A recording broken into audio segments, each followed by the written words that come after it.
Бүгін министрлер кабинетінің төрағасының орынбасары УКМК төрағасы Камчыбек Ташиев президент Садыр Жапаровтың тапшырмасының негізінде Нарын шаарына барып жиын өткөрдү. Ага Нарын облусунун райондук, мамлекеттик администрация жетекчилери, шаар мэрлери жана жергиликтүү башкаруу органдарынын башчылары катышты. Алгач ыйгарым укуктуу өкүл облуста аткарылып жаткан иштер боюнча маалымат берди. Атайын ошол келип, урматтуу президентибиз Садыр Жапаровдун биздин алдыбызга койгон тапшырмаларынын негизинде ушу Нарын облусунун активи менен жолугушуп, жаңы тапшырмаларды коюп, аткарылуу тапшырмалары боюнча сүйлөшүп кетели деп келгенбиз. Азыр эми бүгүнкү жыйындын тартибин биринчи облусубуздун президенттин ыйгарым укуктуу өкүлү Алтынбек Калдарович bir 5 minut ашып кетсе, bir 7 minut siz отчетторуңузду берсеңиз, siz эми азыр бергенде siz негизинен жетишкендиктерди айтасыз да. Азыр мактанасыз, siz айтасыз, кандай иштер көбөйүп кетти, жакшы болуп кетти. Ошонун баарын угайлычы биринчи. Аны ошого карап туруп биз алып барабыз. 17 миллиард менен 21-жылы ВРПнын көлөмү болгон, 23-жылы 33 миллиард болду. Бул 2 эсе өсүш болуп атат, 100%га, 10% эмес, 50% эмес. Бул Нарын облусунун ушу ИТПсынын ВРПнын көлөмү. Республиканын ичинде 2,5. Биздин темп просто аябай жакшы болгон, бирок республиканы аябагандай катуу болгондугуна байланыштуу биздин көрсөткүчтөр ушул темпте. Бирок өсүш номиналдык баада бул 5 миллиард 271. Бирок облус башчысынын бул кагаздагы даярдалган отчетундагы айтылган долбоорлордун басымдуу бөлүгү ишке ашпай токтоп турганын айткан Камчыбек Ташиев жетекчиликти катуу сынга алды. Сиз берген маалыматтардын бардыгы жакшы, бул экрандан, жанагы кагаздан көрсөтүп койгон сулуу болуп көрүнө берет. Ушулардын бардыгы тартыла берет, коюла берет, пландар ишке киргизиле берет. Бирок ошол ишке ашпагандан кийин өтө өкүнүчтүү болот да. Ишке ашпагандан өтө өкүнүчтүү болот. Себеби дегенде ушул проектлерди мен уже мен эле укканымдан мен көп чогулуштарга катышпайм өзү. Бирок мен эле катышып калган чогулуштарда укканымдан уже эң эле бер жагы 2 жыл болду окшойт. 2 жыл, 3 жылдан бери ушуну баарын угабыз. Бирок бүгүнкү көрсөтүлгөн проектлердин бирөө дагы азыр толук ишке кирип иштеп аткан жери жок. Баары току кагазда, баары току сүрөттө. Мен айтып өтөйүн, урматтуу бүгүнкү жыйындын катышуучулары, экономикалык акыбалыбызды айтайлы Нарын облусту боюнча.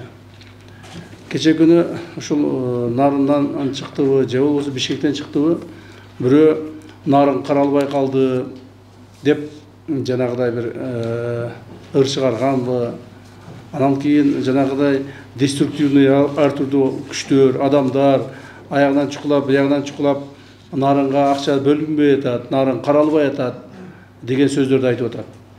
Ушуну сиздер цифралар менен жана болгон жумуштар менен так элге жеткизсеңер керек. Жеткизбей атпайсыңар, эл ушуну укпай атпайбы? Аны улай атайын кызмат башчысы 2025-жылы бекитилген планга ылайык Нарын облусуна бюджеттен 9,4 миллиард акча каражаты бөлүнгөнүн. Ал эми мамлекет башчы Садыр Жапаров президенттин фондунан Нарын шаарына 807 миллион сом бөлүп бергенин кошумчалады. Мына мен билгенден 2023-жылы капиталдык вложение эң негизги маселе элди эмне мына көңүл бурдуртат. Бул жанагы чоң курулуштар, элге пайдасы тийип, эл иштеп аткан, эл көрүп аткан, колу менен кармап, көзү менен көрө турган курулуштар, туурабы? Так, мына капиталдык курулуштар 2023-жылы Нарын облусуна 3,7 миллиард сом акча жумшалган экен. 2023-төн берисин алайлычы. Биздин тез эле эсибизден чыгып кетти. 2023 3,7 миллиард берилген экен. Нарын облусу боюнча. Бул эмне? Бул баягы бардыгы бергип, жол, суу, мектеп, садик, жана башка-башканын бардыгы бергип. 3,7 миллиард. Так, 2024-жылы ушул статьяларыбыз 7,4 миллиардка көтөрүлүптүр. 2025-жылы, быйылкы жылды мына уже 6 айын Кудайга шүгүр жашап койдук. Быйылкы жылдын эсебинде план боюнча 9,4 миллиард сом акча Нарын облусуна бөлүнүп атат. 9,4 миллиард. Анын ичинде мына буквально бүгүн кече эле президентибиз атайы Нарынга өзүнүн став фондунан, президенттик став фондунан 807 миллион, мына 807 миллион сом акча бөлүп берди. Нарын шаарына деп туруп. Нарын шаарын карагыла деп туруп. Качан эле кайсылды тарыхта, кайсылды убакта Нарын шаарына 800 миллион акча бөлүндү эле. Эч качан бөлүнгөн эмес. Андан соң УКМК төрагасы облус жана шаардагы негизги көйгөйлөргө четинен токтолду. Анда акыркы мезгилде социалдык тармактарда айтылып жаткан Нарын облусунун аймагындагы жол маселелери боюнча нааразычылыктарды белгилеп, анын ичинде шаардагы Ленин жана Шералиев көчөлөрүнүн курулушу 1 жылдан бери бүткөрүлбөй турганын кошумчалады. Мындан улам аталган жолдорду курууга жооптуу Бета Групп ЖЧКсынын ишмердүүлүгүн текшерүү тапшырмасын берип, негизги жолдорду 10 августка чейин, ал эми Ленин көчөсүн 20 сентябрга чейин бүтүрүү талабын коюп, транспорт министрлигине бир катар тапшырмалар жүктөлдү. Нарын облусунун дагы бир эң чоң көйгөйлөрүнүн бири бул жол проблемасы. Эмне үчүн? Себеби Нарын облусту территориясы жагынан эң чоң облус республикадабыз. Минтранс 160 км курабыз деп өздөрүнө планга коюшкан экен.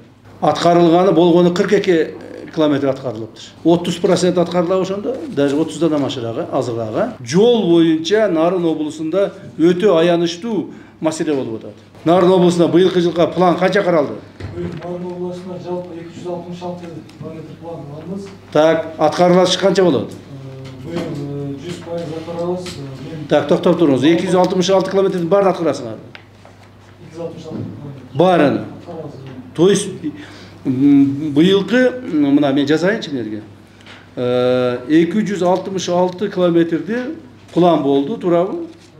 Аткарылышы 100% болобу? Жыйындын жүрүшүндө Камчыбек Ташиев жергиликтүү өз алдынча башкаруу органдарынын жетекчилеринин суранычтарын укту. Анда негизинен жергиликтүү башчылар шаардагы транспорт көйгөйлөрүн, коммуналдык чарба жана райондордогу ички социалдык маселелерин чечүү үчүн керектүү акча каражаттары тартыш экенин айтышты. Аларды уккан УКМК башчысы жеринен каражат маселесин чечип берип жатты. Нене? Троллейбустун линиясын алабыз дегендерчи. Эми троллейбустун линиясын албасак жол кеңейбейт экен. Анан биз элибизге ошону айттык эле. Биз Кудайым буйруса 1 миллиард акча берилет турган болсо, ошол акчадан 10 автобус шаарга алып беребиз депчи. Бүгүнкү күндө 807 миллион бөлүнүптүр, бирок ага 3 автобуска акча каражат каралып. Ар бир автобус канчадан алсыңар? Биз электроавтобустарды алганбыз, 5 электроавтобусту 66 миллионго алдык былтыркы жылычы. Бирок 5 автобус бизге жетпей атат да, эгерде мүмкүнчүлүк боло турган болсо ушул канча автобус керек? Бир 10 автобус болсо аябай жакшы. 10 автобус чечилет, жазыңыз. Чоң айткан. 10 автобус Нарын облусуна биз чечип беребиз. Сиз 5 автобусту 66 миллионго алдыңызбы? 66 миллионго алдык. Значит, 10 автобусумуз 130 миллион болот экен. 130 миллионду президентибиздин став фондунан мынандай президенттин тескемесин чыгарып, распоряжение чыгарып, сизге бүгүн канча чыкты? 25 Осмонов записывайтесь. 30-на чейин распоряжение чыксын. Bir аптанын ичинде акчага распоряжение чыгат, bir аптада бери 10 күн ичинде акча колуңузга түшөт. Макулбу? Рахмат, Бул деп сурай бердим. Банк басып жатат деп атасыз. Сурай берген болду. Ну давайте, да 20 миллион кошот 250 болуп коелу.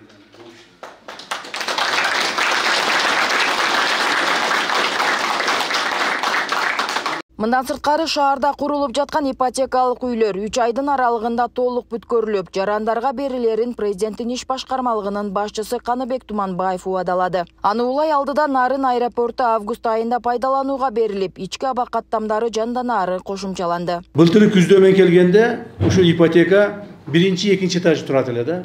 Былтыр мен ноябрда келгем. Азыр келип өтүп келатып көрдүм, 3-4 этаж болуп калыптыр. То есть 6 ай, 7 айда 1 этаж гана көтөрүлүптүр. Эл туура эле айтып атат. Мына эл көрүп атат да, эл муну айтып атпайбы?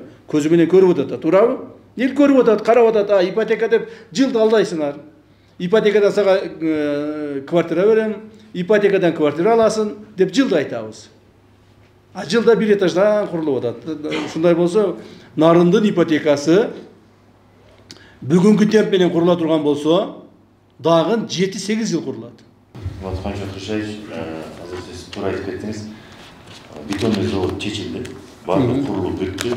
Азыр лабораториясына заключение соответствие сертификатын берсе, буюрса 2 ай, 3 айдын ичинде уже бул жумуш бүтөт. Ошондой эле Камчыбек Ташиев облустук өрттөндүрүү, жарыктандыруу иштерин ар бир айыл өкмөтү колго алуусу керектигин эскертти. Андан сырткары мамлекет башчы Садыр Жапаровдун тапшырмасынын негизинде коррупцияга каршы жүргүзүлүп жаткан иштерге токтолуп, облустун жетекчилерине кайрылып, таза иштөөгө, коррупциялык элементтерден сак болууга чакырды. Анын ичинде азыркы тапта мамлекеттик кызматтарда иштеп жаткандар арасында жумушуна шалаакы мамиле жасагандар бар экенин эскертип, аларга 3 күн мөөнөт берди. Айыл өкмөттөн 5-10 тыйын алганда кубанып жүргөн акимдер бар. Биз аларды тазалайбыз. Уже убакыт келди уже, всё. Бизде өтө көп проблема болгон Кыргызстанда. Кыргызстанда укмуш көп проблема болгон. Проблеманын баарын акырын чечип келатабыз. Баардыгыбыз чогуу, ынтымакта бир муштун болуп, чогулуп туруп, айрыкча мамлекеттик органды жетектеген, башкарган, ошондо иштеген адамдар. Мен жана башында айтып өтпөдүмбү? Укук коргоо органдары, коопсуздук органдары, сот, прокуратура органдары чогуу аракеттер кылышыңар керек. Андан сырткары жергиликтүү бийлик органдары, ушул жерде иштеген мына башка мамлекеттик органдар, айыл өкмөттөн баштап. Айыл өкмөттөр кебирлеринен отурасыңар азыр. Унчукпай, карап койсом могу жерде бир-экөө уктап атат. Унчукпай отурасыңар. Но бирок бизде маалыматтар бар. Урматтуу угандар. Эми мен жанагы баардыгына эле желмогуз болуп көрүнө бербейин деп атам да. Чын айтканда баары эле кармап эле апарып эле шыйрагынан кармап апарып эле камай бере турган мамлекет кызматкерлери бар.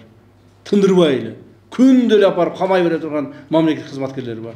Бирок ошолордун арасынан да тандап туруп, ушу сабак болсун. Сабак болсун башкаларына, башкалар акылына келсин, башкалар кичине ойлонсун деп азайтып, бирок арасынан апарып ушуна жоопко тартып атабыз. Ошон үчүн мындай бир ойлонгулачы, урматтуу угандар. Баардыгыңыздар илимдүү, билимдүү адамдарсыздар. Баардыгыңыздар профессионалдарсыздар. Өзүңөр ишиңерди жакшы билесиңер. Ошол эле мезгилде мындай мыйзамдан кыйшый туруп башка жака чыгып кетебиз да. Же иштешиңер керек, же кетишиңер керек. Жөн жүргөн болбош керек да. Мамлекеттик мындай чоң кызматты аркалап, жөн эле ары басып, бери басып, акиммин деп жүргөн, же болбосо ошол акимдин убактысын кетирип жүргөн болбош керек. Или будет работать, или уходить, или будем принимать меры, если не будет работать. Макулбу, силерге да ошондой. 2-3 күн ойлонгула, карагыла, кой кетип эле калбасам болбойт. Бул жерде мындай темп менен, мындай талап менен мен иштей албаймын деп ойлонсоңор, кетсеңер кетип калгыла. Ордуңарга башка иштей турган, тажрыйбалуу, жүрөгү жалындаган жаштардан алып келип коебуз. Жыйындын соңунда Камчыбек Ташиев коюлган тапшырмалар кынтыксыз аткарылышы керектигин, баары УКМКнын көзөмөлүндө болоорун билдирип, алдыңкы күндөрү мындай жыйын өлкөнүн башка аймактарында да улантылаарын эскертти. Нурзат Көчөмкулова, Майрамбек Абдибилал уулу, Регион, Нарын облусу.